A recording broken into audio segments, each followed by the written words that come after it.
Hi everyone, welcome back to Coffee Books and Rain. I'm Rachel, and I am not actually having coffee today, but a little bit of mint tea, which, yes, I do still have some in my cup. It's just a really big cup. And I have a list of books that I need to review for you all today. But the book that I am reading or reviewing for you at the moment is Will Destroy the Galaxy for Cash by Yahtzee Croshaw. Now, this is Jacques McKeown number 2. Not so long ago, I would say within the past 6 months, might have been even in the past 4 months, maybe December? I'm not sure. I'd have to go back and look.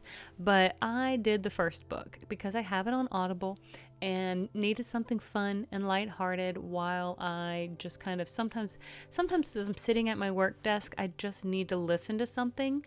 And so that's when I get a lot of my audiobooking done, because I'll be doing the things I need to do for work, but I'll still have an audiobook going to kind of help give me a little bit of mental distraction.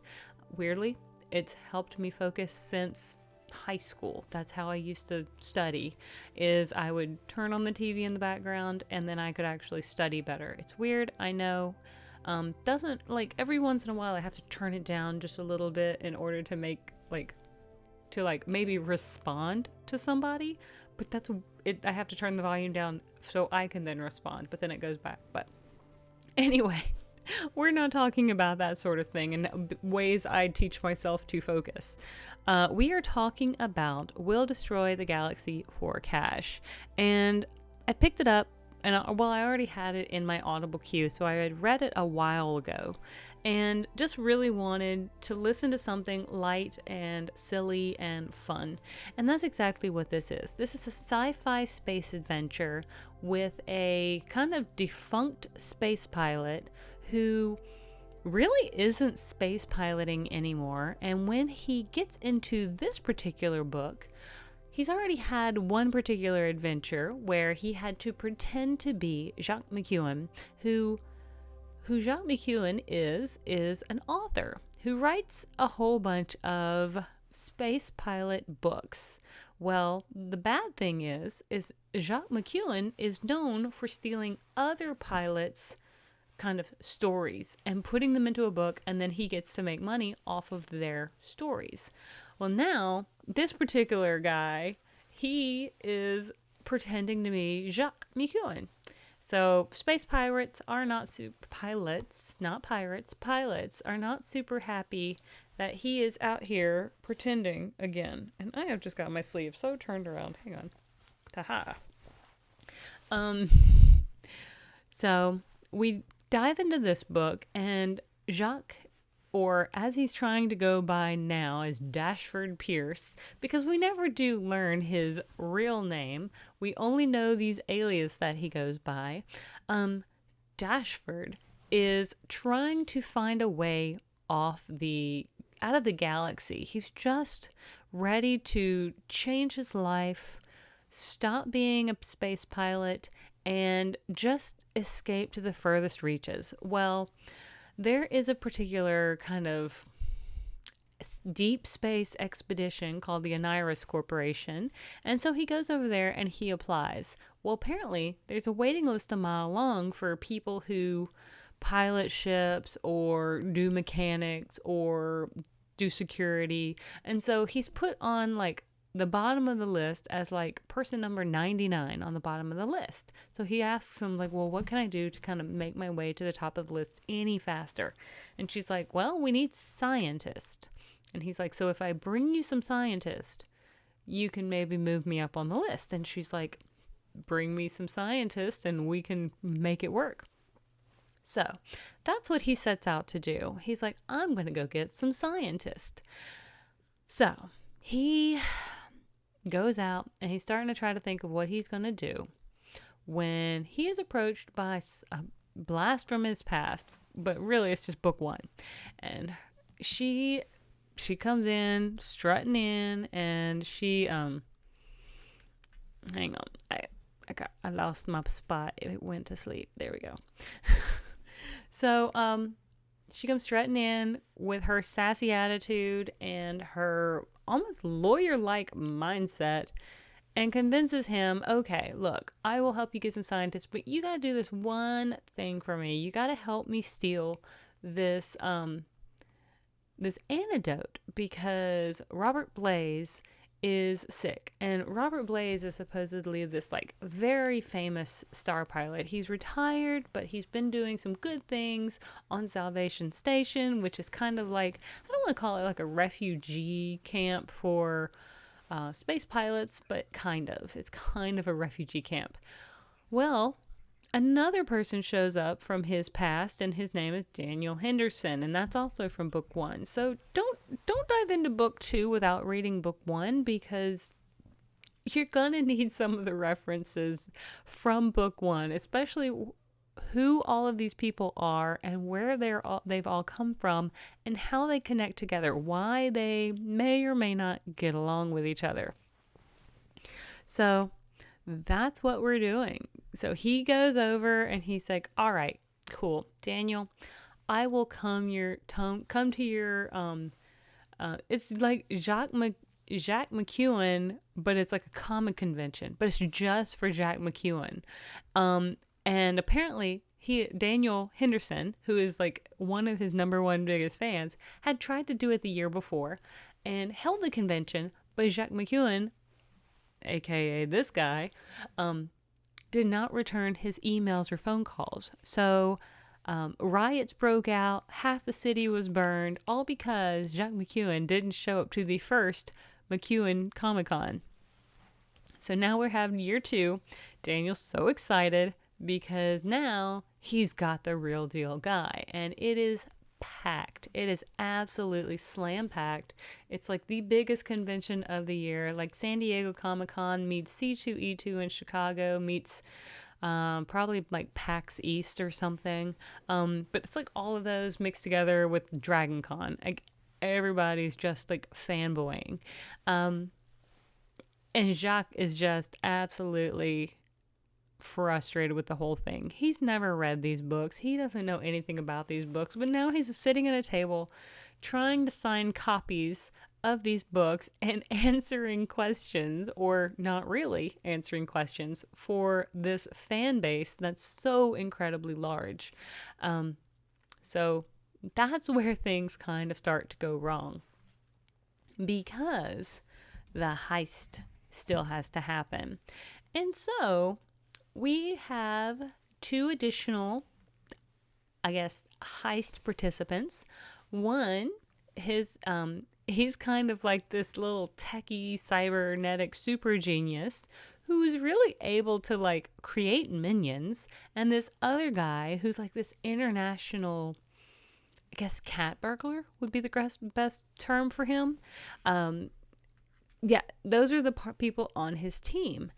And he is just like, oh no, oh dear. This is like, now he's working with supervillains in his head. He's like, oh no. And so there is a moment in the book where Jacques kind of goes crazy for a few minutes. He just literally leans a little too far over into this supervillain mindset, and he kind of goes a little batty. But I just find this book series so funny because I think I can tell you why. When I was in grade school, maybe grade school / junior high, I had this book that was like Space Cadets Jerks in Training. And that is exactly what it's called. I can see the picture in my head. There's like one guy who's like super clean cut. There's like one girl. There's like a slob. And then there's like a couple other people. But I think that's where my love for spacey antics, that and probably, gosh, what was that movie? Super Troopers? That's probably where it came from too. I grew up with some wild space related movies that were not super serious like Star Wars, but more like Spaceballs, Spaceballs and Super Troopers, which are great in their own right, and I love them and hold them dearly to my heart, but they're not good. They are great in a different way. But that's I think that's what I'm saying about this book, is I think the characters are they're humorous. They don't react or act in the way you would think superhuman or supervillains may need to act. There is one supervillain named Tarragon who, the description of him is kind of wild, but he seems to be fairly indestructible, and he accidentally gets let out of a cryo tube. So now we have to figure out what we're going to do with Tarragon. But Tarragon acts like a teenage boy when you ask him what he wants for dinner, and he's all like, like super mumbly, like doesn't say more than 3 words, just kind of grumbles. And yet, when he gets mad at you or mad at anyone, he has a telekinetic ability to make you suffer. And so that is also something that happens as well. Now, again, Tarragon is almost indestructible with telekinetic powers, and the only way they were able to subdue him the first time was to cryogenically freeze him. So now, what is our defunct space pilot, these other retired supervillains, and a cat burglar going to do in order to try to, I guess, prevent Tarragon from wreaking havoc across the galaxy again? Apparently he's done some damage in the past. Now there's a planet that seems to be like a fast food planet. However, space pilots no longer come to this planet, and they have gone a little manic as well. They saw space pilots as like gods or deities, and since they haven't been showing up, then of course these little these little biscottis is what they're called. I think from the Biscot region or something. Have been making tons of food trying to draw the space pilots back, and it's just kind of part of what they've been doing to try to, I guess, summon their gods back, is to try to leave out food. It hasn't worked until Jacques McKeown and his crew crash land on their little port, and things go a little haywire. Like, definitely go a little haywire. I really, like, if you're looking for something funny and dumb and silly, I highly recommend this book. I really do. It is not meant to be taken seriously. If you want something that's a serious read, please don't pick this up. You will probably think it is asinine and just dumb, and it is. It is. But also, just enjoy life and just laugh at the stupid stuff, because honestly, if you can't laugh at the stupid stuff, then what are you laughing at? I have a master's degree in literature. I work a full-time job, 7 to 3, Monday through Friday. I have serious points in my life, but when I pick up books, I don't always want something that's going to be a tearjerker that makes me cry or really like hits me right in the feels. I don't need that every time. And like sometimes I just need something silly and weird and bizarre. And yeah, so